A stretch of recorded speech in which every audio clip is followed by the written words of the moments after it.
다락방에 남자가 있어요. 우리 며느리가 바람을 피우고 있다고요. 서울 강남구의 한 주택에서 3년째 아들 부부와 함께 살고 있는 김점순 할머니가 가족상담센터에 전화를 걸어 절규하듯 말한 내용이었습니다. 평소 조용하고 착하다고 생각했던 30대 며느리 지은이가 매일 아들이 출근하고 나면 정확히 오전 10시에 다락방으로 올라가 정체불명의 남자와 만난다는 것이었어요. 더 이상한 건 그 시간이면 어김없이 들리는 발자국 소리와 남자 목소리였습니다. 하지만 아들이 돌아오기 30분 전에는 항상 조용해진다는 점이었죠. 동네 이웃들의 증언에 따르면 불과 6개월 전까지만 해도 이 며느리는 시어머니에게 효성이 지극하고 남편만 바라보는 모범적인 새댁이었습니다. 그렇게 착하고 조용했던 며느리가 어떻게 갑자기 몰래 남자를 집으로 들이게 된 걸까요? 가족상담센터가 조사를 시작하자 상상할 수 없는 진실이 밝혀졌고 김점순 할머니는 오열했습니다. 대체 며느리에게는 어떤 숨겨진 사연이 있었던 걸까요? 사연 시작 전 구독과 좋아요 부탁드립니다. 세상 속 모든 사연을 찾아주신 여러분께 건강과 행복이 가득하시길 바라겠습니다. 김점순 할머니는 평범한 70대 주부였습니다. 남편을 일찍 여의고 혼자 아들 민수를 키워왔습니다. 3년 전 아들이 결혼하면서 며느리 지은이와 함께 살게 되었습니다. 처음 며느리를 만났을 때 점순 할머니는 정말 기뻤습니다. 지은이는 예의 바르고 착한 20대 후반의 여성이었거든요. 시어머니에게 존댓말을 꼬박꼬박하고 집안일도 척척 도맡아 했습니다. 어머니, 편히 쉬세요. 제가 다 할게요. 지은이는 항상 이렇게 말하며 할머니를 챙겼습니다. 아침엔 따뜻한 차를 끓여드리고 저녁엔 할머니가 좋아하는 반찬을 특별히 만들어주곤 했습니다. 아들 민수도 행복해 보였습니다. 회사에서 돌아오면 지은이와 다정하게 이야기하고 주말엔 함께 마트에 가서 장을 보는 평범하고 화목한 가정이었습니다. 우리 며느리 정말 잘 만났다. 점순 할머니는 주변 사람들에게 자랑하곤 했습니다. 동네 아줌마들이 고부 갈등 이야기를 할 때마다 우리 집은 그런 게 없어요라고 당당하게 말할 수 있었거든요. 그런데 3개월 전부터 이상한 일이 일어나기 시작했습니다. 처음엔 아주 작은 변화였습니다. 지은이가 아침에 화장을 조금 더 진하게 하기 시작한 것이었습니다. 예전에는 거의 화장을 하지 않고 수수하게 지내던 며느리였는데 어느 날부터 립스틱도 바르고 향수 냄새도 나기 시작했습니다. 결혼한 지 3년째인데 왜 갑자기 꾸미기 시작하지? 처음엔 별 생각 없이 넘어갔습니다. 젊은 여자가 예쁘게 꾸미는 게 나쁜 일은 아니니까요. 하지만 다음 변화는 좀 더 이상했습니다. 아들 민수가 출근하고 나면 지은이가 갑자기 바빠지기 시작한 것이었습니다. 예전엔 남편이 출근한 후에는 느긋하게 집안일을 하거나 TV를 보며 시간을 보냈는데 요즘엔 민수가 나간 지 1시간쯤 후면 어김없이 위층으로 올라갔습니다. 우리 집은 2층 주택이었습니다. 1층에는 거실과 주방, 할머니 방이 있고 2층에는 아들 부부 방과 작은 다락방이 있었습니다. 평소에는 거의 사용하지 않던 다락방이었는데 지은이가 자꾸 올라가는 것이 이상했습니다. 지은아, 위에서 뭐해? 할머니가 물으면 지은이는 항상 똑같은 대답을 했습니다. 아, 정리 좀 하고 있어요. 어머니. 하지만 정말 이상한 건 그 다음이었습니다. 어느 날부터 다락방에서 발자국 소리가 들리기 시작한 것이었습니다. 처음엔 지은이 혼자 올라가서 정리하는 소리려니 했는데 가만히 들어보니 발걸음이 2명분 같았습니다. 쿵, 쿵, 쿵쿵. 한 명이 걷는 소리가 아니라 2명이 함께 움직이는 듯한 소리였습니다. 더 이상한 건 가끔 남자 목소리 같은 게 들린다는 것이었습니다. 처음 들었을 때 할머니는 깜짝 놀랐습니다. 저게 남자 목소리야? 하지만 너무 희미해서 확실하지 않았습니다. 혹시 TV 소리일 수도 있고 옆집에서 들리는 소리일 수도 있으니까요. 그런데 며칠 더 관찰해 보니 패턴이 있었습니다. 민수가 출근한 후 정확히 10시부터 발소리가 시작되고 오후 5시 30분쯤 되면 조용해졌습니다. 민수가 보통 6시에 집에 오니까 정확히 30분 전에 소리가 멈추는 것이었습니다. 이상하다. 정말 이상해. 할머니는 점점 의심스러워졌습니다. 며느리가 뭔가 숨기고 있는 것 같았거든요. 그리고 결정적인 변화가 하나 더 있었습니다. 지은이의 표정이 달라진 것이었습니다. 예전엔 항상 밝고 환한 미소를 지었는데 요즘엔 뭔가 어둡고 불안해 보였습니다. 특히 아들 민수가 집에 있을 때는 더욱 긴장된 모습이었습니다. 여보, 오늘 회사 어땠어? 지은이가 민수에게 묻는 목소리도 예전과 달랐습니다. 뭔가 어색하고 부자연스러웠습니다. 민수는 아무것도 눈치채지 못하는 것 같았지만 할머니의 예리한 관찰력은 놓치지 않았습니다. 우리 며느리에게 무슨 일이 생긴 걸까? 처음엔 걱정하는 마음이었습니다. 혹시 어딘가 아픈 곳이 있거나 무슨 고민이 있는 건 아닐까 생각했습니다. 하지만 날이 갈수록 다락방에서 들리는 소리는 더욱 분명해졌습니다. 발자국 소리뿐만 아니라 무언가를 움직이는 소리, 그리고 분명히 남자 목소리 같은 것이 들렸습니다. 아니야. 설마. 할머니의 머릿속에 끔찍한 생각이 스쳤습니다. 설마 우리 며느리가 다른 남자를? 그 생각을 하자마자 할머니는 고개를 저었습니다. 아니라고, 그럴 리 없다고 자신에게 말했습니다. 하지만 모든 정황이 너무 의심스러웠습니다. 남편이 없을 때만 위층에 올라가는 것, 정확한 시간에 맞춰 조용해지는 것, 갑작스런 화장과 옷차림의 변화, 가리고 무엇보다 다락방에서 들리는 남자 목소리. 정말 그런 일이 벌어지고 있는 걸까? 할머니는 밤새 잠을 이룰 수 없었습니다. 만약 정말 며느리가 바람을 피우고 있다면 순진한 아들 민수에게 어떻게 말해야 할까요?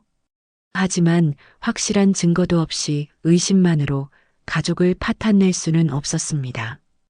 다음 날 아침 지은이는 평소와 똑같이 할머니에게 아침 인사를 했습니다.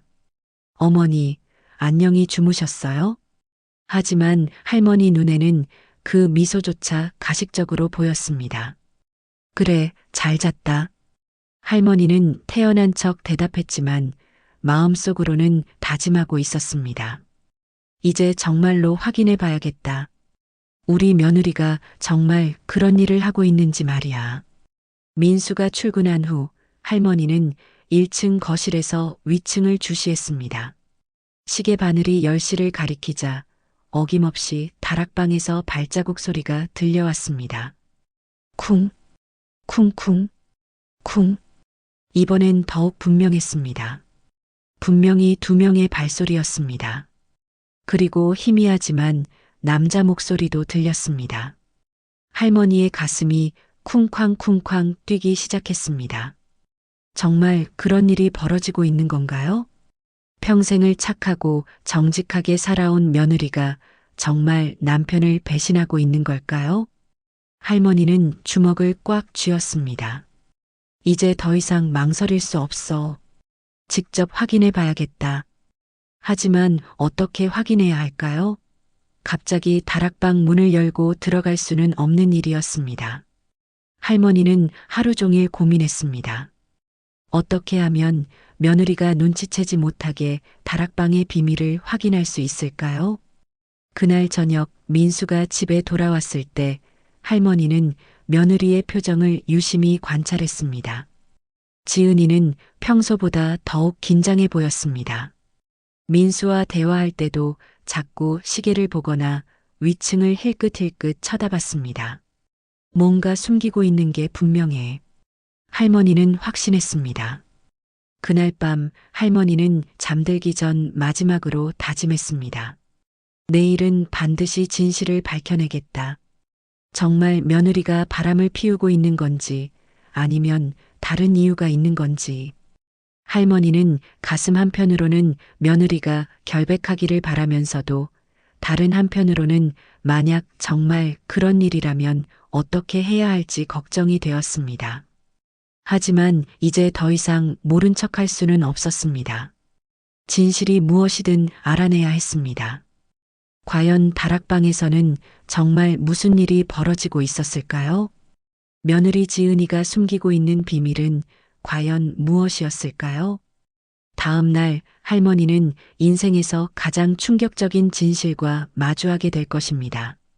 다음 날 아침 김점순 할머니는 평소보다 일찍 잠에서 깼습니다. 어젯밤 내린 결심 때문에 밤새 뒤척였거든요.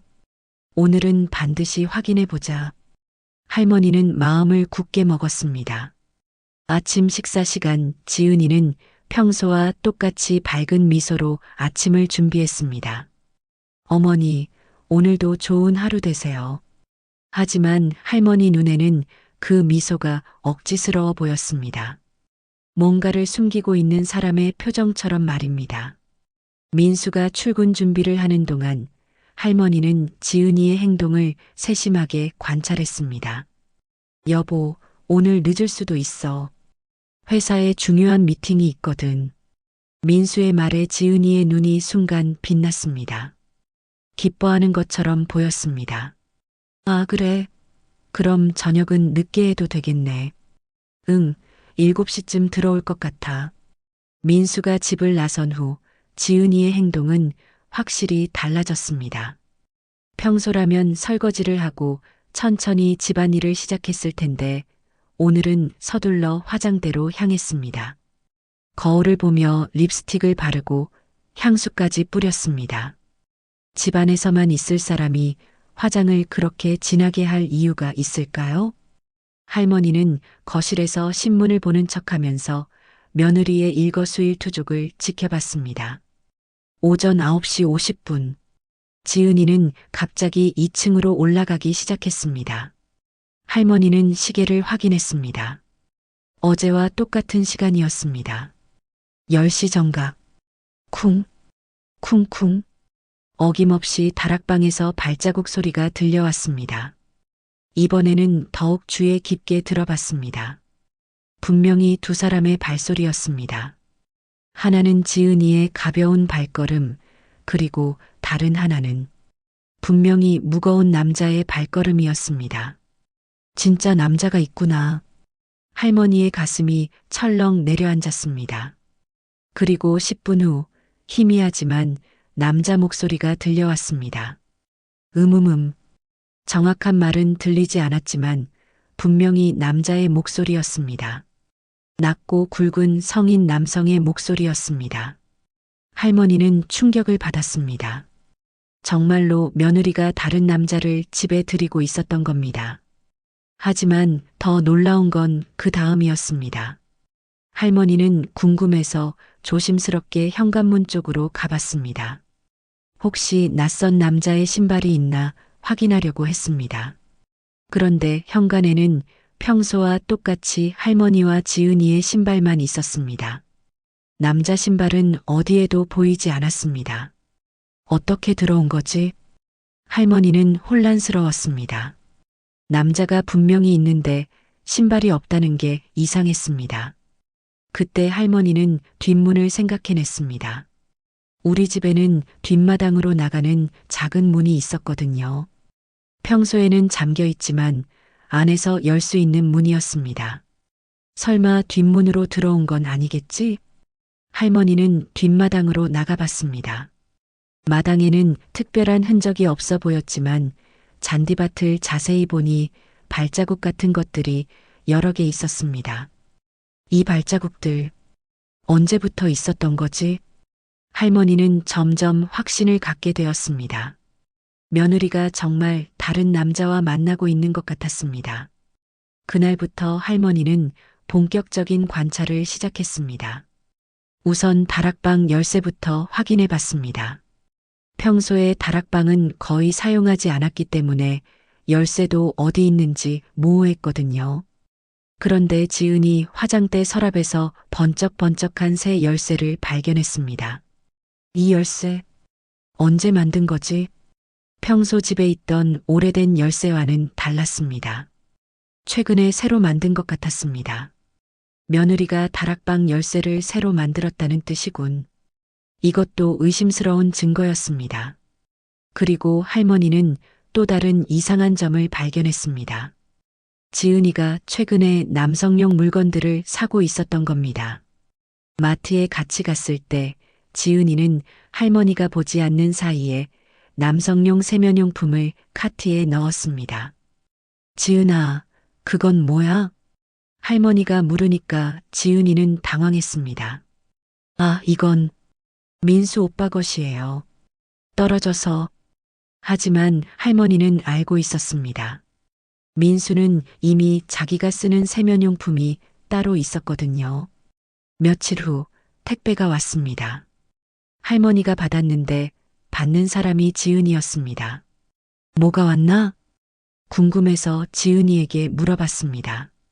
아, 온라인으로 주문한 거예요.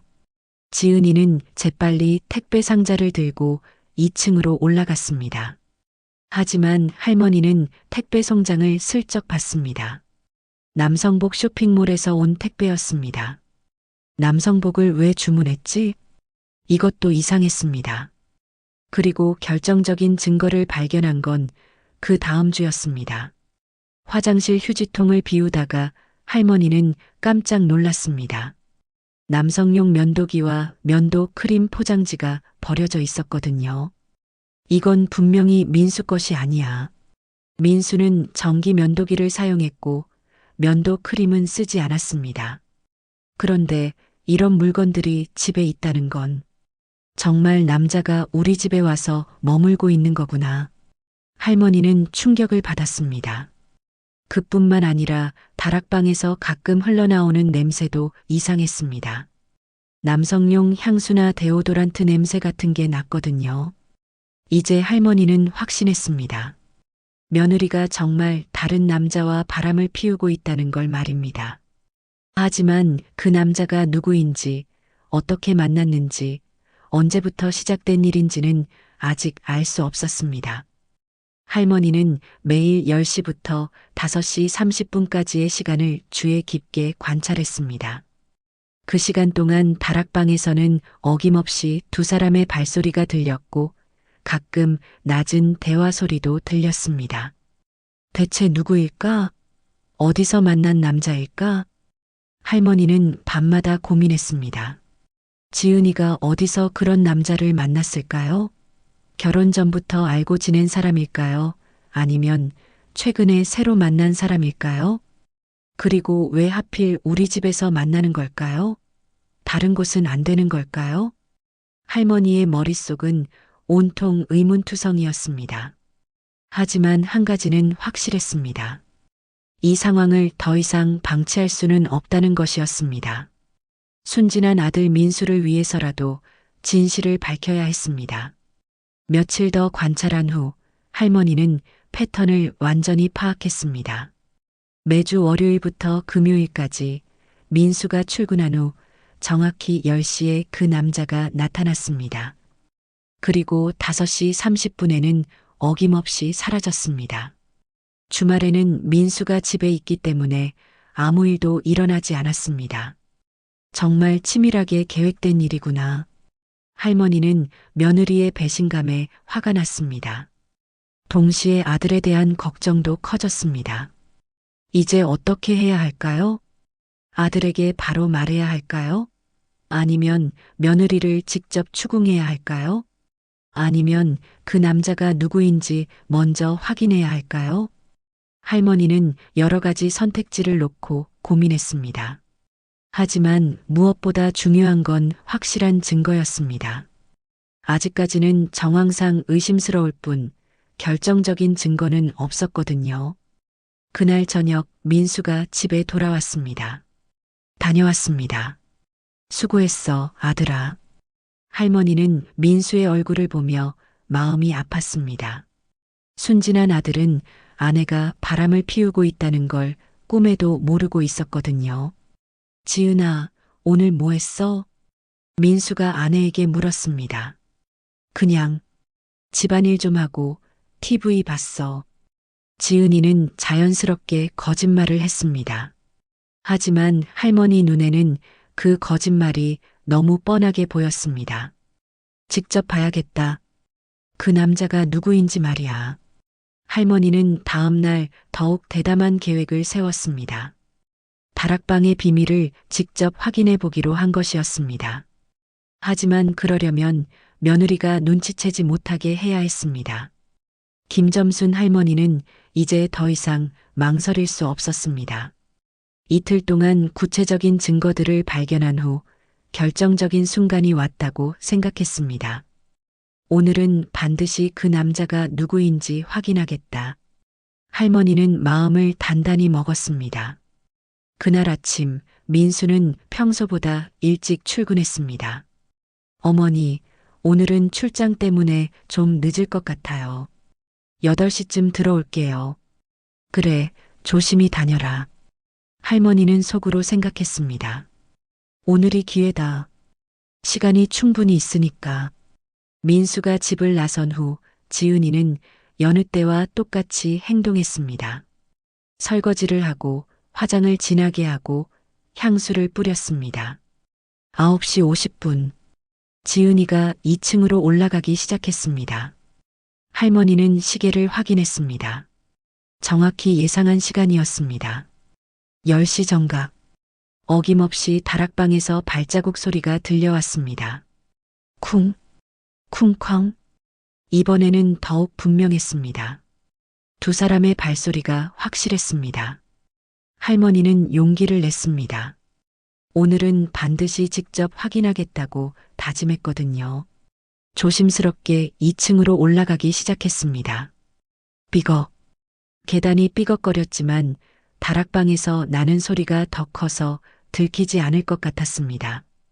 할머니는 한 걸음씩 조심스럽게 올라갔습니다. 심장이 쿵쾅쿵쾅 뛰었습니다. 2층에 도착한 할머니는 다락방 쪽으로 조용히 발걸음을 옮겼습니다. 다락방 문 앞에 서자 안에서 희미한 대화 소리가 들렸습니다. 고마워요. 지은이의 목소리였습니다. 괜찮아. 이런 건 당연한 거야. 그리고 분명히 남자의 목소리도 들렸습니다. 낮고 부드러운 목소리였습니다. 할머니는 더욱 가까이 다가갔습니다. 문 옆쪽에는 작은 틈이 있었거든요. 그 틈으로 안을 들여다볼 수 있을 것 같았습니다. 할머니는 숨을 죽이고 조심스럽게 문틈에 눈을 가져다 댔습니다. 하지만 각도가 좋지 않았습니다. 다락방 한쪽 구석만 보일 뿐 사람들이 있는 곳은 보이지 않았습니다. 안 보여. 할머니는 실망했지만 포기하지 않았습니다. 다른 각도로 봐야 했습니다. 문의 반대쪽으로 조심스럽게 이동했습니다. 거기에도 작은 틈이 있었거든요. 이번에는 조금 더 잘 보였습니다. 다락방 안쪽이 일부 보였습니다. 그리고 드디어 할머니는 사람의 그림자를 볼 수 있었습니다. 지은이로 보이는 여자의 그림자와 분명히 남자의 그림자였습니다. 진짜 남자가 있구나. 할머니는 충격을 받았습니다. 정말로 며느리가 다른 남자와 만나고 있었던 겁니다. 하지만 그림자만 보일 뿐 그 남자가 누구인지는 확인할 수 없었습니다. 할머니는 더 좋은 각도를 찾기 위해 몸을 비틀어 봤습니다. 그 남자의 얼굴을 꼭 봐야 했거든요. 조금만 더. 할머니가 몸을 더 기울이려던 그때였습니다. 띵동. 갑자기 현관 초인종이 울렸습니다. 할머니는 깜짝 놀랐습니다. 누가 온 걸까요? 다락방 안도 갑자기 조용해졌습니다. 그들도 초인종 소리를 들은 것 같았습니다. 누가 왔을까? 할머니는 당황했습니다. 지금 이 상황에서 손님이 오다니. 그때 지은이의 목소리가 들렸습니다. 잠깐만요. 누가 온 것 같아요. 그리고 발자국 소리가 들렸습니다. 지은이가 다락방에서 나오려는 것 같았습니다. 할머니는 재빨리 그 자리를 벗어나야 했습니다. 들키면 안 되거든요. 하지만 너무 서둘러서 발을 헛디뎠습니다. 쿵! 할머니가 계단에서 발을 잘못 디딘 소리가 났습니다. 다락방에서 놀라는 소리가 들렸습니다. 할머니는 재빨리 1층으로 내려갔습니다. 심장이 터질 것 같았습니다. 1층에 도착한 할머니는 현관으로 향했습니다. 초인종을 누른 사람을 확인해야 했거든요. 문을 열어보니 택배 아저씨였습니다. 안녕하세요. 택배 왔습니다. 아, 네. 할머니는 택배를 받으며 위층을 힐끗 쳐다봤습니다. 지은이가 내려오고 있었습니다. 어머니, 누가 왔어요? 지은이가 물었습니다. 하지만 표정이 평소와 달랐습니다. 뭔가 당황한 기색이 역력했습니다. 택배 왔어. 아, 그렇구나. 제 택배인가 봐요. 지은이는 할머니에게서 택배를 받아갔습니다. 하지만 할머니를 쳐다보는 눈빛이 이상했습니다. 어머니, 혹시 위에 올라가셨어요? 지은이가 조심스럽게 물었습니다. 할머니는 깜짝 놀랐지만 태연한 척 했습니다. 아니, 왜? 아니에요. 그냥 소리가 난 것 같아서요. 소리? 나는 아래에서 TV만 봤는데. 할머니는 거짓말을 했습니다. 하지만 지은이의 표정을 보니 뭔가 의심하고 있는 것 같았습니다. 그렇구나. 그럼 저는 위에 가서 정리 좀 더 할게요. 지은이는 다시 위층으로 올라갔습니다. 할머니는 가슴을 쓸어내렸습니다. 위험한 순간이었습니다. 하지만 중요한 건 확인했습니다. 정말로 다락방에 남자가 있다는 걸 말입니다. 그 후 10여 분이 지나자 다락방에서 다시 소리가 들리기 시작했습니다. 하지만 아까보다는 조용했습니다. 할머니는 다시 올라가고 싶었지만 방금 전 일 때문에 지은이가 의심하고 있을 것 같았습니다. 오늘은 여기까지만. 할머니는 아쉬웠지만 포기하기로 했습니다. 오후 5시 20분. 평소와 똑같이 다락방이 조용해졌습니다. 그리고 몇 분 후 뒷마당 쪽에서 작은 소리가 들렸습니다. 할머니는 재빨리 뒷창문으로 가서 내다봤습니다. 이번에는 더 선명하게 볼 수 있었습니다. 분명히 남자의 실루엣이 뒷담을 넘어가고 있었습니다. 키가 꽤 큰 남자였습니다. 그리고 몸짓으로 보아 젊은 사람 같았습니다. 저 사람이 그 남자구나. 할머니는 확신했습니다. 하지만 여전히 얼굴은 볼 수 없었습니다. 그날 저녁 민수가 돌아왔을 때 할머니는 복잡한 심정이었습니다. 다녀왔습니다. 수고했구나. 순진한 아들을 보니 마음이 아팠습니다. 아내가 바람을 피우고 있다는 걸 전혀 모르고 있었거든요. 지은아, 오늘 뭐 했어? 민수가 아내에게 물었습니다. 그냥 집안일하고 TV 봤어. 택배도 하나 왔고. 지은이는 자연스럽게 대답했지만 할머니는 그 거짓말이 너무 뻔하게 보였습니다. 그날 밤 할머니는 잠을 이룰 수 없었습니다. 오늘 확인한 것만으로는 부족했습니다. 그 남자가 누구인지, 어떻게 생긴 사람인지, 지은이와는 어떤 관계인지 알아야 할 게 너무 많았습니다. 내일은 더 조심스럽게 접근해야겠다. 할머니는 다짐했습니다. 하지만 오늘 일로 지은이가 의심하고 있을 것 같았습니다. 더욱 조심스럽게 행동해야 했습니다. 다음 날 아침 지은이의 행동은 확실히 달라졌습니다. 평소보다 할머니를 더 자주 쳐다봤고 위층에 올라갈 때도 주변을 더 살폈습니다.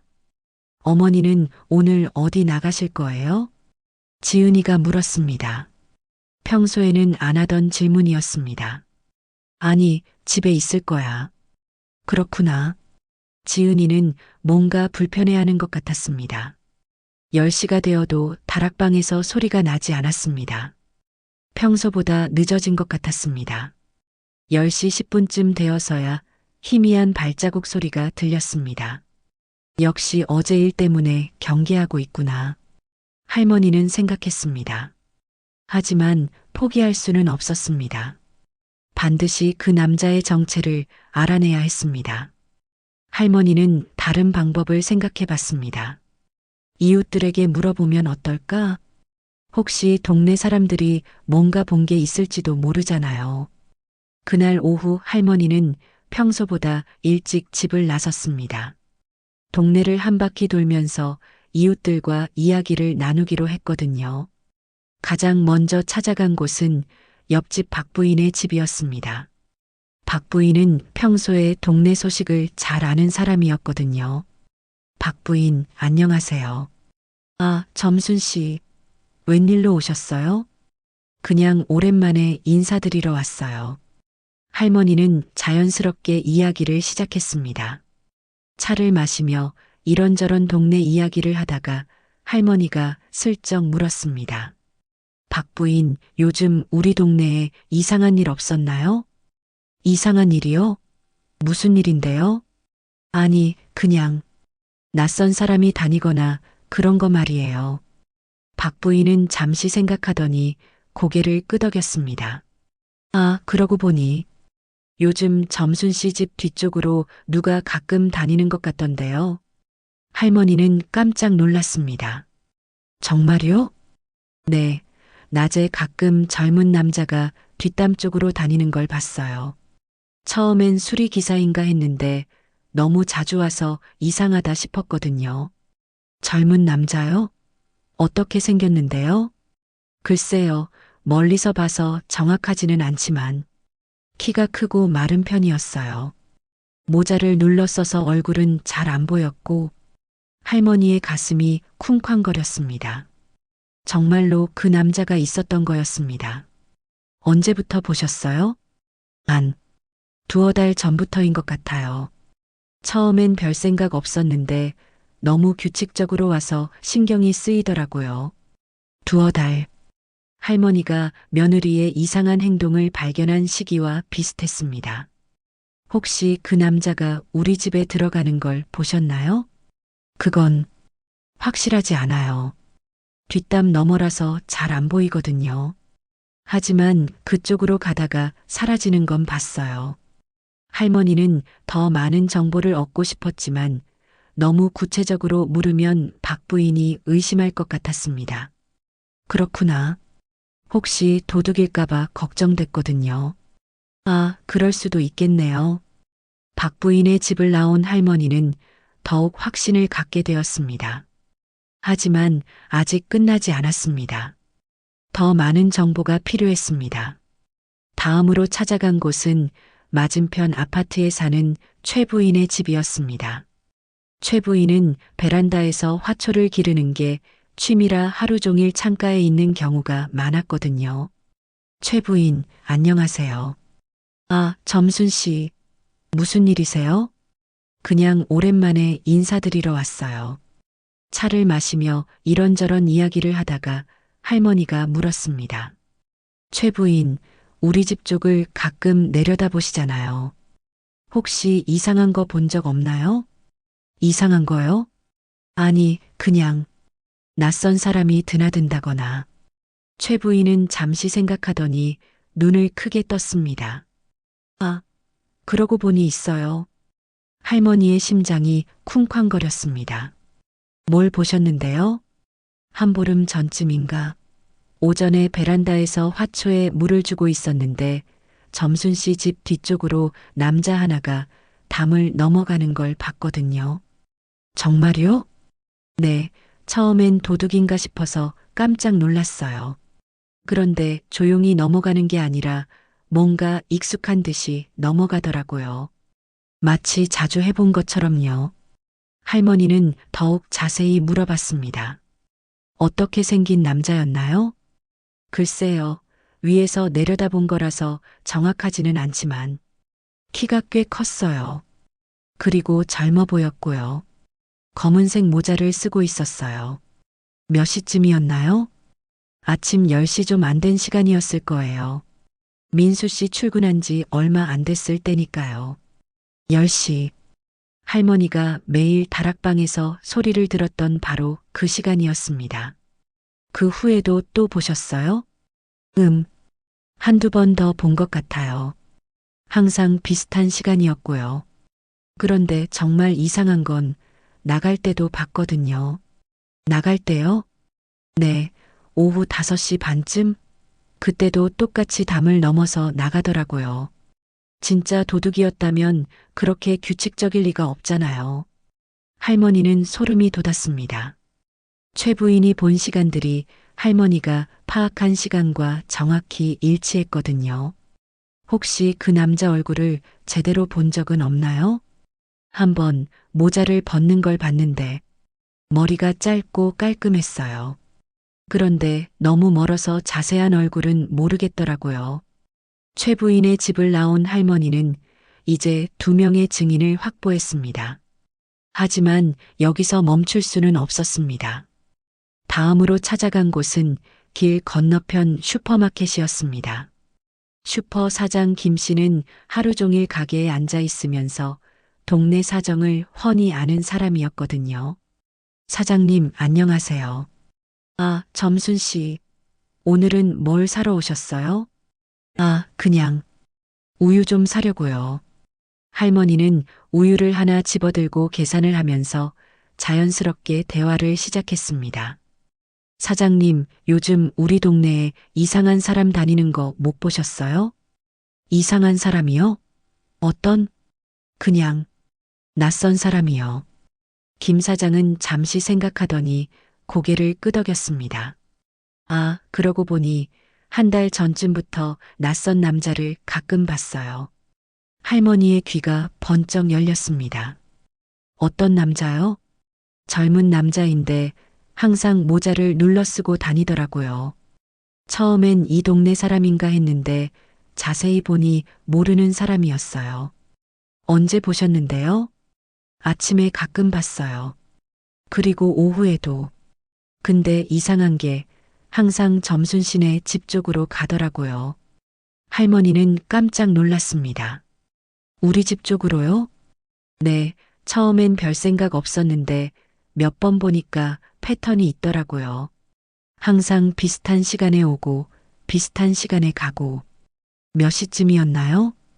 오전에는 9시 반에서 10시 사이, 오후에는 5시 반 정도였던 것 같아요. 다시 한번 할머니가 파악한 시간과 정확히 일치했습니다. 슈퍼를 나온 할머니는 마지막으로 우체국으로 향했습니다. 우편 배달부 박 씨는 이 동네를 담당한 지 10여 년이 넘어서 동네 사정을 누구보다 잘 알고 있었거든요. 마침 우체국에서 박 씨를 만날 수 있었습니다. 박 씨, 안녕하세요. 아, 점순 씨. 무슨 일로 오셨어요? 그냥 인사드리러 왔어요. 항상 고생 많으시잖아요. 고맙습니다. 할머니는 잠시 잡담을 나누다가 본론을 꺼냈습니다. 박 씨, 우리 동네 돌아다니시면서 낯선 사람 못 보셨어요? 낯선 사람이요? 네, 젊은 남자인데 모자를 쓰고 다니는. 박 씨는 바로 알아차린 듯 고개를 끄덕였습니다. 아, 그 사람 몇 번 봤어요. 정말요? 네, 처음 본 게 1달 전쯤이었나? 우편물 배달하러 가는데 점순 씨 집 뒤쪽에서 나오는 걸 봤거든요. 할머니는 더욱 자세히 물어봤습니다. 어떤 상황이었나요? 그날은 오후 5시 반쯤이었어요. 점순 씨 집에 등기 우편이 있어서 가는 길이었는데 뒷담 쪽에서 남자가 나오더라고요. 그래서 어떻게 하셨어요? 처음엔 좀 이상했지만 혹시 수리하러 온 기사인가 했어요. 그런데 며칠 후에 또 봤거든요. 이번에는 오전에요. 오전에도 봤다고요? 네, 9시 반쯤 우편물 배달하러 갔는데 그 남자가 뒷담 쪽으로 들어가는 걸 봤어요. 박 씨는 목소리를 낮춰서 말했습니다. 솔직히 말하면 좀 이상했어요. 수리기사라면 정문으로 들어가야 정상인데 왜 뒷담으로만 다니는지. 그 후에도 또 보셨나요? 몇 번 더 봤어요. 항상 비슷한 시간에요. 그래서 기억에 남더라고요. 이제 할머니는 확실한 증거를 얻었습니다. 4명의 이웃이 모두 같은 남자를 목격했고 시간도 모두 일치했습니다. 박 부인, 최 부인, 슈퍼 사장 김 씨, 우편 배달부 박 씨, 모든 증언이 일치했습니다. 집으로 돌아오는 길에 할머니는 분노가 치밀어 올랐습니다. 정말로 바람을 피우고 있었구나. 하지만 동시에 아들 민수에 대한 걱정도 커졌습니다. 순진한 아들에게 어떻게 이 사실을 말해야 할까요? 집에 도착한 할머니는 지은이를 보는 눈빛이 완전히 달라졌습니다. 어머니, 어디 다녀오셨어요? 지은이가 평소처럼 밝게 인사했지만 할머니 눈에는 그 미소가 가식적으로만 보였습니다. 동네 좀 돌아봤어. 할머니는 짧게 대답했습니다. 그날 오후에도 어김없이 다락방에서 소리가 들렸습니다. 이제 할머니는 그 소리를 들을 때마다 분노가 치밀어 올랐습니다. 어떻게 이럴 수가 있지? 착한 우리 민수를 어떻게 해? 할머니는 주먹을 꽉 쥐었습니다. 그리고 오후 5시 30분, 평소처럼 다락방이 조용해졌습니다. 할머니는 재빨리 뒷창문으로 가서 내다봤습니다. 이번에는 더욱 주의 깊게 관찰했습니다. 잠시 후 예상대로 남자의 실루엣이 뒷담을 넘어가는 게 보였습니다. 이번에는 조금 더 자세히 볼 수 있었습니다. 키가 꽤 크고 마른 편이었고 검은 모자를 쓰고 있었습니다. 증인들이 증언한 것과 정확히 일치했습니다. 저놈이 우리 가정을 파괴하고 있구나. 할머니는 이를 악물었습니다. 그날 저녁 민수가 집에 돌아왔을 때 할머니의 마음은 더욱 무거워졌습니다. 다녀왔습니다. 응, 수고했다. 아들의 밝은 미소를 보니 마음이 아팠습니다. 아직 아무것도 모르고 있는 순진한 아들. 지은아, 오늘은 어떻게 지냈어? 민수가 아내에게 물었습니다. 그냥 집안이라고 어머니랑 이야기하고 그랬어. 지은이는 또다시 거짓말을 했습니다. 하지만 이번에는 할머니가 그 거짓말의 실체를 정확히 알고 있었습니다. 할머니는 참기가 힘들었습니다. 당장이라도 아들에게 진실을 말하고 싶었습니다. 하지만 아직은 때가 아니었습니다. 더 확실한 증거가 필요했습니다. 그 남자가 정확히 누구인지 알아내야 해. 어떻게 만났는지, 언제부터 시작된 일인지. 할머니는 다짐했습니다. 내일부터는 더 적극적으로 조사해야겠다고 생각했습니다. 이제 이웃들의 증언으로 충분히 확인했으니 다음 단계로 넘어가야 했습니다. 김점순 할머니는 이제 더 이상 참을 수 없었습니다. 이웃들의 증언까지 확보한 후 드디어 직접 대면할 때가 왔다고 생각했습니다. 오늘은 반드시 그 남자가 누구인지 확인하겠다. 할머니는 전날 밤부터 치밀한 계획을 세웠습니다. 그날 아침 민수가 출근 준비를 하는 동안 할머니는 지은이의 행동을 더욱 예리하게 관찰했습니다. 여보, 오늘도 회의가 있어서 좀 늦을 것 같아. 민수의 말에 지은이의 눈에서 순간 안도감이 스쳤습니다. 할머니는 그 미묘한 표정 변화를 놓치지 않았습니다. 그래, 그럼 저녁 준비도 늦게 해도 되겠네. 응, 7시 반쯤 들어올 거야. 민수가 집을 나선 후 지은이는 평소보다 더 서둘러 움직였습니다. 화장도 더 진하게 하고 향수도 평소보다 많이 뿌렸습니다.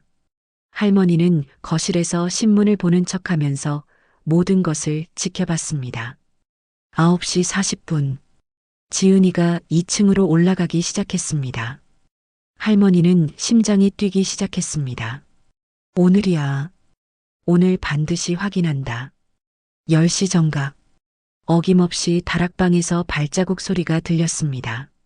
하지만 오늘은 평소와 조금 달랐습니다. 소리가 더 또렷했습니다.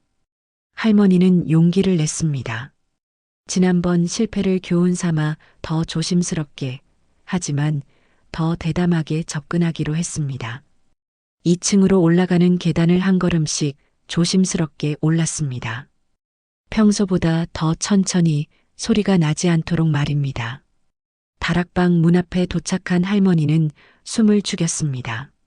안에서 대화 소리가 들렸습니다. 고생 많으셨어요. 지은이의 목소리였습니다. 괜찮아. 이런 건 당연한 거지. 그리고 분명히 남자의 목소리였습니다. 낮고 부드러운 음성이었습니다. 할머니는 더욱 가까이 다가갔습니다. 이번에는 문틈이 아니라 다른 방법을 써보기로 했습니다. 다락방 옆쪽에는 작은 창문이 하나 있었거든요. 평소에는 커튼으로 가려져 있지만 오늘은 운 좋게 살짝 열려 있었습니다. 할머니는 조심스럽게 그 창문 쪽으로 이동했습니다. 그리고 드디어 할머니는 다락방 안을 직접 볼 수 있었습니다. 할머니는 깜짝 놀랐습니다. 다락방 안은 평소 상상했던 것과 전혀 달랐거든요. 침대나 소파 같은 건 없었습니다. 대신 바닥에는 요가 매트 같은 게 깔려 있었고 한쪽 구석에는 각종 의료용품들이 놓여 있었습니다. 그리고 그 안에는 정말로 지은이와 남자가 있었습니다. 남자는 등을 보이고 앉아 있어서 얼굴은 보이지 않았지만 지은이가 그의 등을 마사지해주고 있었습니다. 이상하다. 이게 뭐지? 할머니는 혼란스러웠습니다. 불륜 현장이라고 생각했던 것과는 너무 달랐거든요. 지은이는 마사지를 해주면서 조용히 말했습니다. 많이 아프세요? 아니야. 덕분에 많이 나아졌어. 남자의 목소리에는 고통스러운 기색이 있었습니다. 할머니는 더 자세히 보려고 몸을 기울였습니다. 남자의 등에는 뭔가 흉터 같은 게 보였습니다. 저건 뭐지? 그때 남자가 천천히 몸을 돌리려고 했습니다. 드디어 그의 얼굴을 볼 수 있는 순간이었습니다. 할머니는 숨을 죽이고 지켜봤습니다.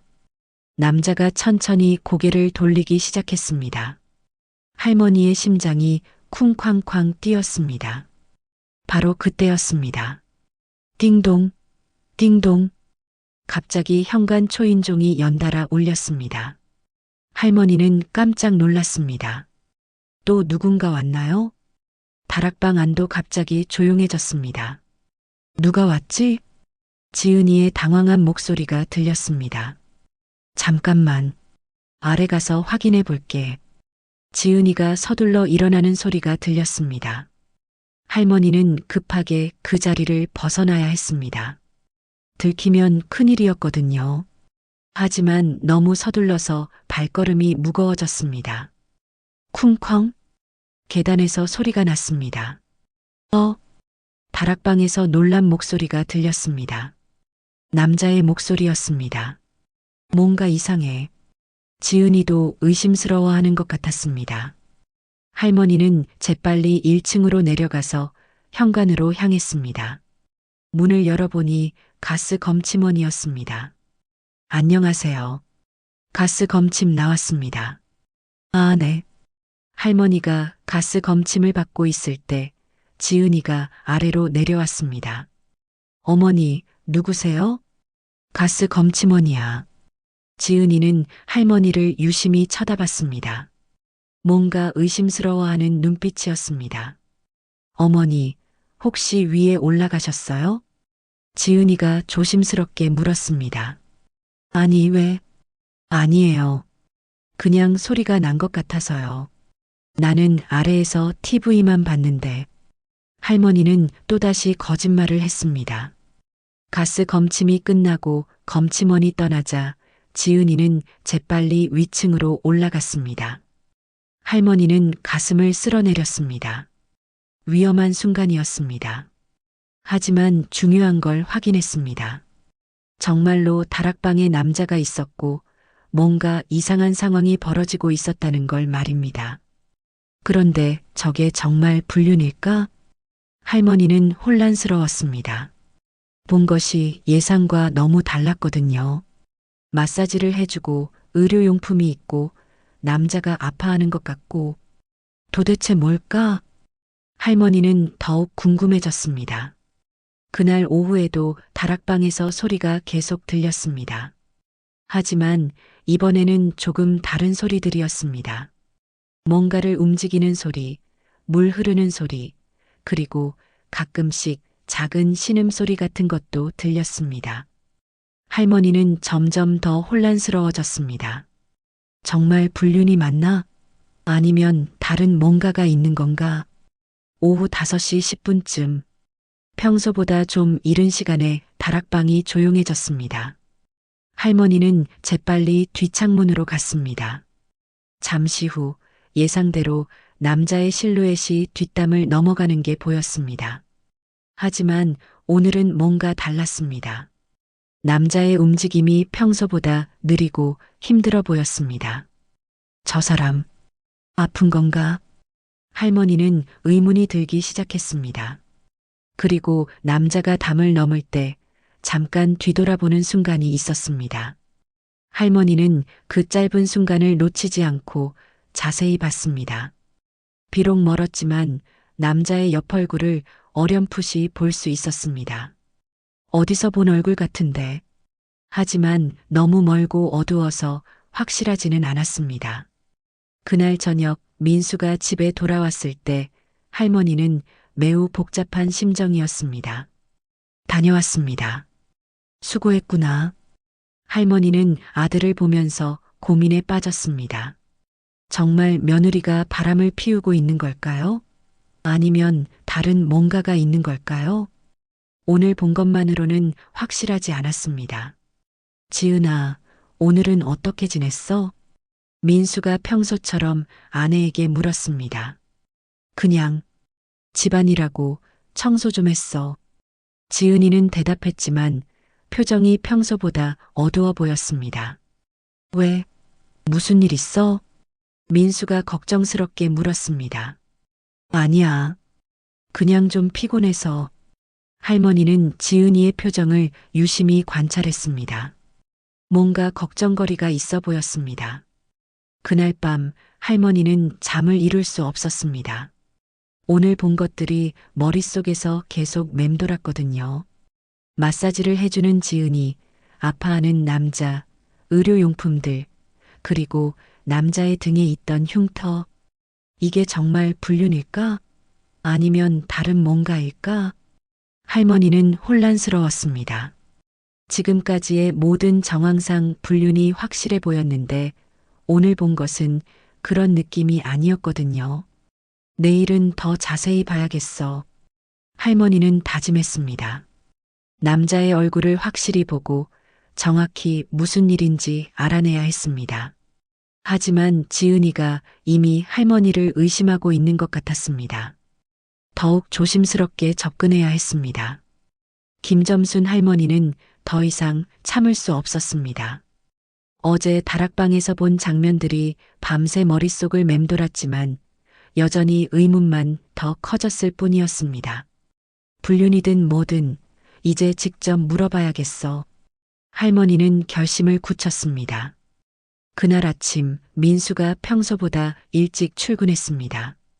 어머니, 오늘은 회사 워크숍이 있어서 늦어질 것 같아요. 아마 밤 9시쯤 들어올 거예요. 그래, 조심히 다녀라. 할머니는 속으로 생각했습니다. 오늘이야말로 확실히 해결할 때다. 민수가 집을 나간 후 지은이는 평소와 똑같이 행동했습니다. 하지만 할머니 눈에는 그 모든 행동이 의심스러워 보였습니다. 9시 50분. 지은이가 또다시 위층으로 올라가려 했습니다. 바로 그때 할머니가 불렀습니다. 지은아. 네, 어머니. 잠깐 이리 와봐. 지은이는 당황한 기색을 보였지만 할머니 옆으로 다가왔습니다. 왜 그러세요? 할머니는 지은이의 눈을 똑바로 쳐다봤습니다. 지은아, 솔직히 말해봐. 다락방에 누가 있지? 지은이의 얼굴이 순간 하얘졌습니다. 네, 무슨 말씀이세요? 나는 다 알고 있어. 매일 10시에 올라가서 5시 반까지 있다가 내려오는 거 말이야. 지은이는 눈을 깜빡거렸습니다. 완전히 당황한 모습이었습니다. 어머니, 정말 무슨 말씀을 하시는 거예요? 아직도 모르겠다는 거야? 다락방에 남자 있는 거 다 알고 있다고. 할머니의 목소리가 커졌습니다. 지은이는 뒤로 한 걸음 물러났습니다. 어머니, 그게 뭐야? 변명할 거야? 할머니는 일어서면서 지은이에게 다가갔습니다. 나는 내가 착한 줄 알았어. 우리 민수만 바라보는 좋은 며느리인 줄 알았단 말이야. 어머니, 오해세요. 지은이가 급하게 손을 저었습니다. 오해? 오해가 뭐야? 내가 직접 봤는데. 할머니의 목소리는 점점 커졌습니다.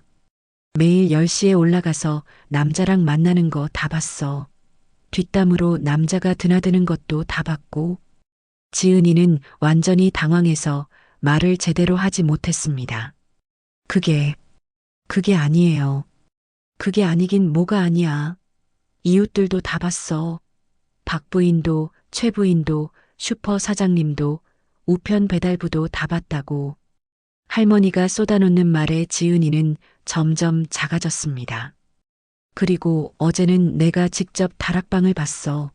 너희가 거기서 뭘 하고 있는지 말이야. 지은이의 눈에서 눈물이 흘러내렸습니다. 어머니, 정말 오해세요. 오해라고 계속 말하지 말고 솔직히 말해. 그 남자가 누구야? 할머니는 주먹을 불끈 쥐었습니다. 우리 민수가 뭘 잘못했다고 딴 남자를 집에 들이고 그래. 지은이가 울먹이며 말했습니다. 어머니, 제발 들어보세요. 정말 그런 게 아니에요. 그럼 뭐야? 설명해봐. 할머니가 소리쳤습니다. 매일 남자가 우리 집에 와서 너랑 다락방에서 뭘 하는지 설명해 보라고. 지은이는 한동안 말을 하지 못했습니다. 그저 눈물만 흘렸습니다. 그러자 할머니는 더욱 화가 났습니다. 말도 못하겠다는 거지? 그럼 정말 그런 일이구나. 아니에요. 지은이가 울면서 소리쳤습니다. 정말 그런 게 아니라고요. 그럼 뭐냐고. 다락방 열쇠도 새로 만들고 남자 물건들도 사오고 매일 화장하고 향수 뿌리고. 할머니는 그동안 발견한 모든 증거들을 쏟아냈습니다. 그게 다 그 남자 때문 아니야? 지은이는 더 이상 변명할 수 없다는 듯 고개를 떨어뜨렸습니다. 어머니가 무슨 어머니야. 내 아들 배신하는 여자가. 할머니의 목소리에는 분노와 실망이 가득했습니다. 당장 그 남자가 누구인지 말해. 지은이는 한동안 침묵했습니다. 그러더니 조용히 말했습니다. 정말 그런 게 아니에요. 그럼 뭐야? 도대체 뭐란 말이야? 할머니가 다시 소리쳤을 때 갑자기 위층에서 소리가 들렸습니다. 쿵! 뭔가 떨어지는 소리였습니다. 할머니와 지은이 모두 위를 쳐다봤습니다. 그리고 이어서 남자의 목소리가 들렸습니다. 지은아, 괜찮아? 할머니는 눈을 크게 떴습니다. 저게 그 남자 목소리구나. 지은이는 완전히 당황했습니다. 어머니, 당장 올라가자. 그 남자가 누구인지 확인하겠어.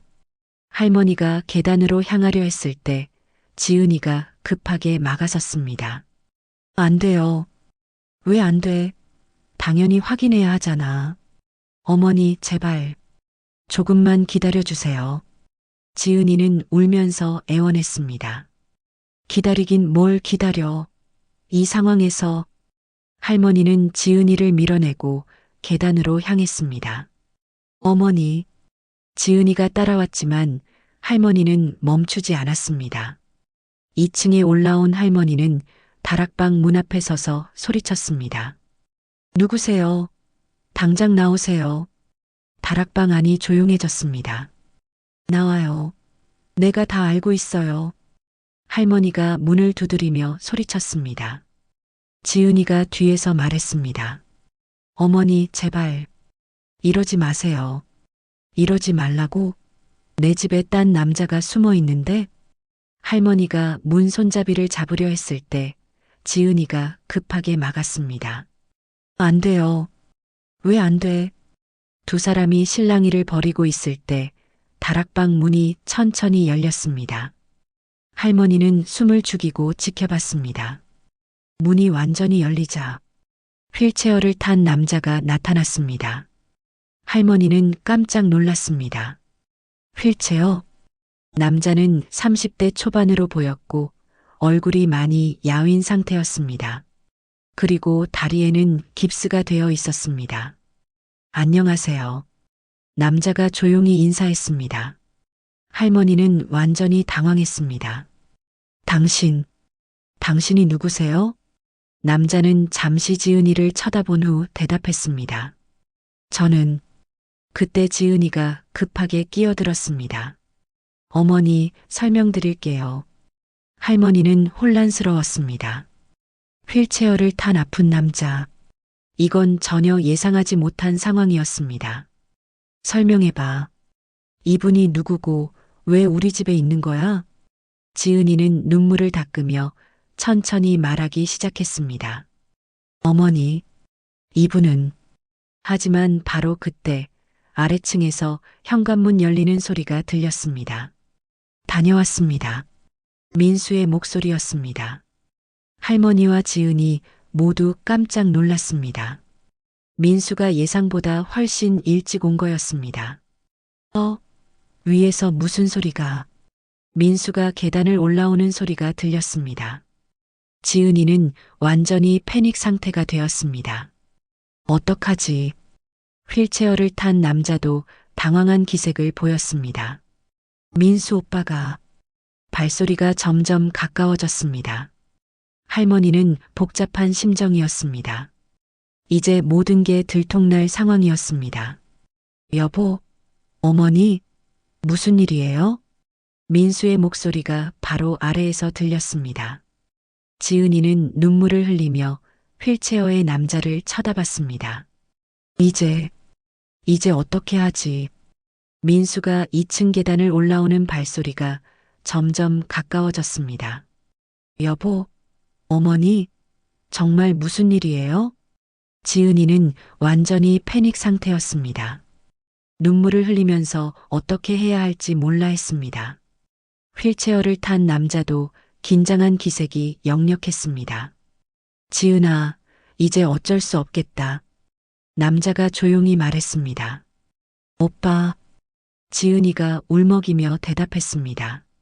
할머니는 오빠라는 말에 깜짝 놀랐습니다. 오빠라고 했어? 그때 민수가 2층에 올라왔습니다. 여보, 어머니, 여기서 뭐하고? 민수는 휠체어를 탄 낯선 남자를 보고 완전히 멈춰 섰습니다. 이분은 누구세요? 민수의 목소리에는 당황과 의문이 가득했습니다. 지은이는 눈물을 닦으며 천천히 일어났습니다. 민수 오빠, 설명드릴게요. 설명? 도대체 무슨 일이 벌어지고 있는 거예요? 민수는 할머니와 지은이 그리고 휠체어의 남자를 번갈아 보며 혼란스러워했습니다. 할머니가 먼저 입을 열었습니다. 민수야, 우리 며느리가 매일 이 남자를 우리 집에 들이고 있었어. 뭐라고요? 민수는 더욱 당황했습니다. 어머니, 그게 무슨... 나도 모르고 있었는데 한 달 넘게 매일 이 남자가 다락방에 와서... 잠깐요. 지은이가 급하게 끼어들었습니다. 어머니, 오해가 있으셨어요. 이분은... 지은이는 휠체어의 남자를 쳐다봤습니다. 이분은 제 오빠예요. 오빠? 민수와 할머니가 동시에 놀란 표정을 지었습니다. 네, 제 친오빠 정연이에요. 휠체어를 탄 남자 정연이 고개를 숙이며 인사했습니다. 안녕하세요. 지은이 오빠 김정연입니다. 민수는 완전히 혼란스러워했습니다. 오빠? 지은아, 내 오빠는 해외에 있다고 했잖아. 그게, 지은이가 말을 제대로 하지 못했습니다. 할머니도 의아해했습니다. 오빠라고? 그럼 왜 이렇게 숨기고 있었어? 정연이 직접 대답했습니다. 죄송합니다. 지은이가 가족에게 말하지 말라고 해서. 왜요? 왜 숨겨야 했죠? 민수가 물었습니다. 지은이가 눈물을 흘리며 말했습니다. 오빠가 다쳤거든요. 다쳤다고? 교통사고를 당하셔서 다리를 많이 다치셨어요. 민수는 정연의 깁스찬 다리를 내려다봤습니다. 언제 사고를 당하신 거예요? 3달 전이요. 정연이 조용히 대답했습니다. 병원에 2달 있다가 1달 전에 퇴원했는데 갈 곳이 없어서. 갈 곳이 없다고요? 민수가 지은이를 쳐다봤습니다. 지은아, 왜 나한테 말하지 않았어? 지은이가 울면서 대답했습니다. 미안해요. 오빠 상황이 너무 안 좋아서 부담 줄까봐. 할머니는 아직도 이해가 안 간다는 표정이었습니다. 그래도 왜 이렇게 숨겼어? 가족인데. 정연이 할머니에게 고개를 숙였습니다. 죄송합니다. 제가 지은이한테 부탁했어요. 패 끼치기 싫다고. 패 끼치기 싫어서 이렇게 숨어 지냈다고요? 민수의 목소리에는 서운함이 섞여 있었습니다. 지은이가 변명하듯 말했습니다. 오빠가 재활 치료를 받아야 하는데 병원비도 많이 들고 우리도 아직 여유가 없잖아. 그렇다고 이렇게 몰래. 그리고 오빠가 많이 우울해 하시거든요. 사람들 만나기도 싫어하시고. 정연이 쓴웃음을 지었습니다.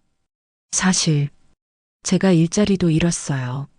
사고 나기 전에는 건설 현장에서 일했는데 할머니는 점점 미안한 마음이 들기 시작했습니다.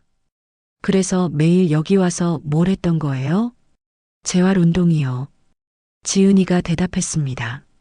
병원에서 배운 재활 운동을 도와드렸어요. 그리고 마사지도. 할머니는 며칠 전 창문으로 본 장면이 생각났습니다. 그래서 마사지를 해주고 있었구나. 네, 오빠 다리가 많이 아프시거든요. 민수는 복잡한 표정으로 정연을 쳐다봤습니다. 형, 왜 진작 말씀하시지 않았어요? 우리가 도와드릴 수 있었는데. 정연이 고개를 저었습니다. 고마워요. 하지만 저 때문에 신혼부부가 고생할 수는 없어요. 무슨 고생이에요? 가족인데. 하지만 할머니는 아직도 의문이 남았습니다. 그래도 이해가 안 가는 게 있어. 왜 하필 다락방에서? 그리고 왜 뒷문으로만 드나들었어? 지은이가 설명했습니다. 오빠가 휠체어를 타셔서 계단이 힘들거든요. 뒷마당에서 바로 다락방으로 올 수 있는 외부 계단이 있잖아요. 아, 그 계단. 할머니는 기억났습니다. 예전에 다락방으로 직접 올라갈 수 있게 만든 외부 철제 계단이 있었거든요. 그리고 다락방이 조용하고 넓어서 재활 운동하기 좋았어요. 민수가 물었습니다. 그럼 왜 나한테는 말하지 않았어? 우리 부부잖아. 지은이가 눈물을 흘렸습니다. 미안해요. 오빠가 너무 자존심 상해하시거든요. 처음에는 며칠만 그러자고 했는데 며칠이 1달이 된 거구나. 정연이 미안하다는 듯 고개를 숙였습니다. 정말 죄송합니다. 저 때문에 오해가 생겼네요. 할머니는 이제서야 모든 게 이해되기 시작했습니다. 매일 들렸던 발소리, 남자 목소리, 의료용품들, 마사지하는 모습. 그럼 정말 그런 게 아니었구나. 할머니는 며느리에게 너무 심하게 했다는 생각에 미안해졌습니다. 지은아, 미안해. 내가 오해했어. 지은이가 고개를 저었습니다. 아니에요, 어머니. 제가 말씀드렸어야 했는데. 민수가 정연에게 다가갔습니다. 형, 이제부터는 숨지 마세요. 우리 가족이잖아요. 하지만이 무슨 하지만이에요. 지은이 오빠면 제 형이죠. 정연의 눈에 눈물이 맺혔습니다. 고마워요. 할머니도 정연에게 다가갔습니다. 정연아, 미안해. 할머니가 오해했어. 아니에요. 이상하게 생각하실 만했어요. 이제부터는 당당히 우리 집 식구로 지내자. 정연이 깜짝 놀랐습니다. 저까지 부담드릴 수는. 부담이 무슨 부담이야. 가족이 서로 도우는 게 당연한 거지. 민수도 고개를 끄덕였습니다. 맞아요. 형도 빨리 나으셔야죠. 지은이가 두 손으로 얼굴을 가리고 울었습니다. 정말 미안해요. 이렇게 숨겨서. 할머니가 지은이를 안아줬습니다.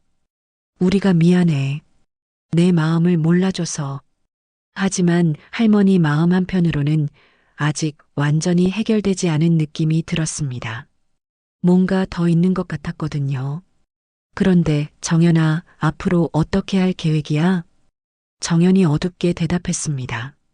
잘 모르겠어요.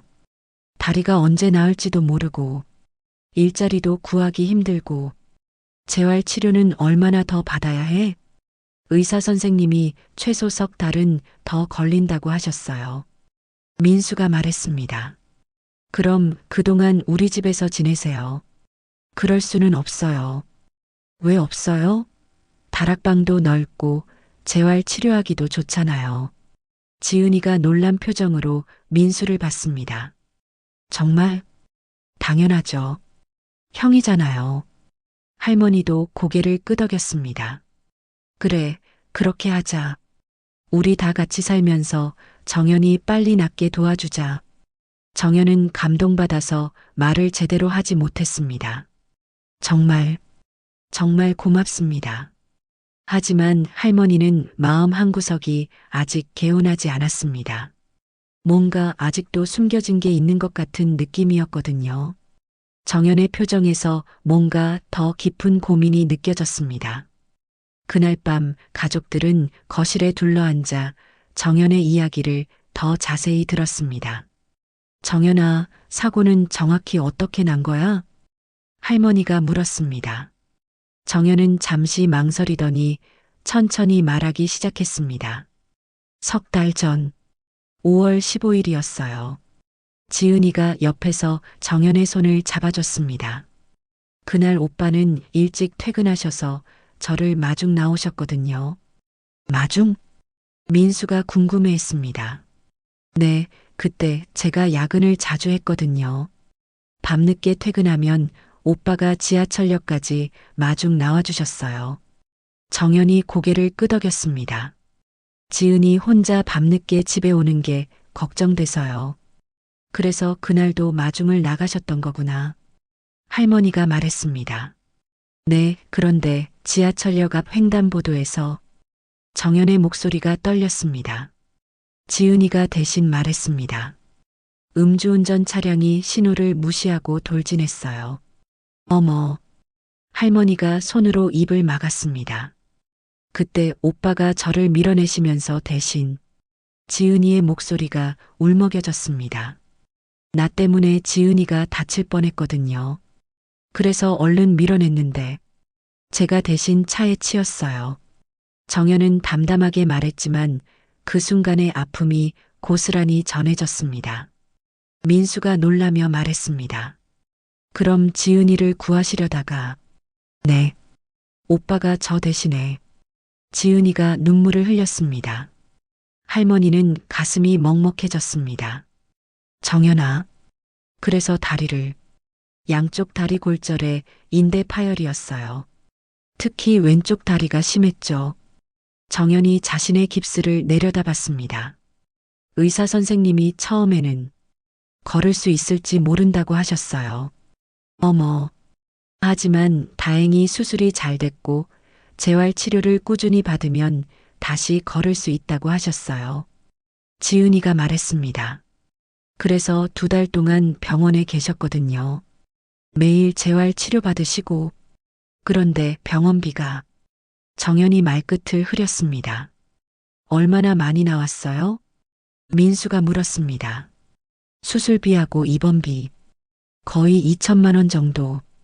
2천만 원? 할머니가 깜짝 놀랐습니다. 보험은 없었나요? 직장에서 나온 지 얼마 안 됐을 때라서 보험 가입 기간이 짧아서 많이 나오지 않았어요. 정연은 고개를 떨어뜨렸습니다. 지은이가 설명했습니다. 그래서 제가 직장에서 대출을 받았어요. 대출을? 민수가 놀랐습니다. 왜 나한테 말하지 않았어? 오빠 일인데 제가 해결하고 싶었어요. 할머니는 이제야 모든 게 이해됐습니다. 그래서 요즘 표정이 어두웠구나. 네. 대출 이자도 있고 오빠 재활 치료비도 계속 나가고 지은이의 어깨가 축 늘어졌습니다. 정연이 미안하다는 듯 말했습니다. 정말 죄송해요. 쟤 때문에 지은이가. 오빠 그런 말씀 마세요. 하지만 사실이잖아. 나 때문에 내가 빚까지 지고. 정연의 목소리에 자책감이 가득했습니다. 민수가 지은이의 손을 잡았습니다. 여보, 왜 혼자 끙끙 앓았어? 우리 부부잖아. 미안해. 너도 힘들 텐데 더 부담 주고 싶지 않았어. 할머니가 정연에게 물었습니다. 그럼 가해자는? 보상은 어떻게 됐어? 정연이 쓴웃음을 지었습니다. 음주운전자는 종합보험이 없었어요. 그리고 형편도 어려워서. 그런. 변호사도 써봤지만 받을 수 있는 돈이 별로 없다고 하더라고요. 지은이가 덧붙였습니다. 가해자가 일용직 노동자인데다가 빚도 많아서 실질적으로 받을 수 있는 건 거의 없어요. 할머니는 분노가 치밀어 올랐습니다. 어떻게 그럴 수가 있어? 사람을 그렇게 다치게 해놓고 법적으로는 처벌받겠지만 민사상 배상은 기대하기 어려워요. 정연은 담담하게 말했지만 그 억울함이 고스란히 전해졌습니다. 민수가 물었습니다. 그래서 퇴원 후에 갈 곳이 없으셨던 거군요. 네. 전에 살던 원룸은 병원비 때문에 정리했어요. 그리고 직장도 사고 나기 전에 다니던 건설 현장은 당연히 못 나가죠. 다리가 이런 상태라서 정연이 자신의 다리를 쓸쓸하게 내려다봤습니다. 지은이가 말했습니다. 그래서 제가 오빠를 모시기로 한 거예요. 다른 갈 곳도 없으시고. 하지만 왜 우리한테 말하지 않았어? 민수가 아직도 서운해했습니다. 정연이 대답했습니다. 처음에는 정말 며칠만 그러려고 했어요. 지은이가 신혼인데 처형이 얹혀 살 수는 없잖아요. 형이라고 하세요. 민수가 정정했습니다. 지은이 오빠면 제 형이에요. 정연의 눈에 감동의 빛이 스쳤습니다. 고마워요. 하지만 정말 부담스러웠어요. 할머니가 물었습니다. 그럼 앞으로는 어떻게 할 생각이야? 정연이 한숨을 쉬었습니다. 잘 모르겠어요. 다리가 나아도 예전 일은 못할 것 같고 다른 일을 찾으면 되지. 하지만 제가 할 수 있는 일이. 정연의 목소리에 좌절감이 묻어났습니다. 지은이가 위로했습니다. 오빠 너무 걱정 마세요. 다리만 나으시면. 지은아, 너도 이미 충분히 고생하고 있어. 저는 괜찮아요. 하지만 할머니 눈에는 지은이가 많이 지쳐 보였습니다. 3달 동안 혼자 모든 걸 감당하느라 얼마나 힘들었을까. 민수가 말했습니다. 형, 이제 혼자 고민하지 마세요. 우리 가족이잖아요. 하지만 현실적인 건 우리가 함께 해결해 나가면 돼요. 할머니도 고개를 끄덕였습니다. 그래, 가족이 뭐하러 있겠어. 서로 도우라고 있는 거지. 정연이 감격해서 눈물을 글썽였습니다. 정말, 정말 고맙습니다. 그런데 할머니는 뭔가 아직도 부자연스러운 게 느껴졌습니다. 정연의 표정에서 아직도 말하지 못한 뭔가가 있는 것 같았거든요. 정연아, 혹시 우리한테 말 못한 다른 일도 있니? 정연이 깜짝 놀라며 할머니를 쳐다봤습니다. 네, 다른 일이요? 응, 뭔가 더 걱정되는 일 말이야. 정연은 잠시 망설였습니다. 지은이도 불안한 표정으로 오빠를 쳐다봤습니다. 오빠, 사실은 정연이 입을 열려던 순간 갑자기 휴대폰이 울렸습니다. 정연이 전화를 확인하더니 얼굴이 하얘졌습니다. 누구 전화야? 지은이가 물었습니다. 병원이에요. 병원? 모든 사람들이 긴장했습니다. 정연이 전화를 받았습니다. 네, 안녕하세요. 네, 네. 그게 통화하는 정연의 표정이 점점 어두워졌습니다. 알겠습니다. 네, 네, 감사합니다. 전화를 끄는 정연의 얼굴은 절망적이었습니다. 무슨 내용이었어? 지은이가 다급하게 물었습니다. 정연이 한참을 침묵하더니 말했습니다. 다시 수술을 해야 한대요. 뭐? 모든 사람이 깜짝 놀랐습니다. 왜요? 뭔가 문제가 있나요? 민수가 물었습니다. 최근 검사 결과 인대 접합 부위에 염증이 생겼대요. 그냥 두면 더 심각해질 수 있다고. 지은이가 손으로 입을 막았습니다. 그럼 또 수술비가.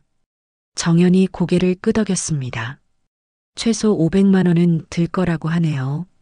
할머니는 이제야 정연이 왜 그렇게 어두운 표정이었는지 알 것 같았습니다. 단순히 재활 치료만 받으면 되는 게 아니었던 거였습니다. 더 큰 문제가 남아 있었던 거죠. 지은이가 절망적인 표정으로 말했습니다. 500만 원. 어떻게? 지은아, 이제 그만해. 더 이상 내게 패 끼칠 수 없어. 정연이 단호하게 말했습니다. 수술 안 받을 거야. 오빠, 그럼 안 돼요. 괜찮아. 이 정도로도 충분해. 의사가 더 심각해질 수 있다고 했잖아요. 정연은 고개를 저었습니다. 더 이상은 안 돼. 너희들까지 망칠 수는 없어. 할머니는 가슴이 아팠습니다. 정연이 그동안 얼마나 많은 걸 혼자 끙끙 앓고 있었을까. 그리고 지은이도 얼마나 힘들었을까. 민수가 조용히 말했습니다. 형, 걱정하지 마세요. 우리가 도와드릴게요. 아니야, 민수야. 이미 너희에게 충분히 폐를 끼쳤어. 폐가 아니라고요. 가족이잖아요. 할머니도 입을 열었습니다. 정연아, 우리 가족이 된 이상 함께 해결하자. 정연의 눈에서 눈물이 흘러내렸습니다. 정말 어떻게 이렇게 좋은 가족을. 지은이도 눈물을 흘리며 말했습니다. 오빠, 이번엔 혼자 견디지 마세요. 우리가 있잖아요. 할머니는 마음속으로 다짐했습니다. 이 가족을 위해 자신이 할 수 있는 모든 것을 해야겠다고 말입니다.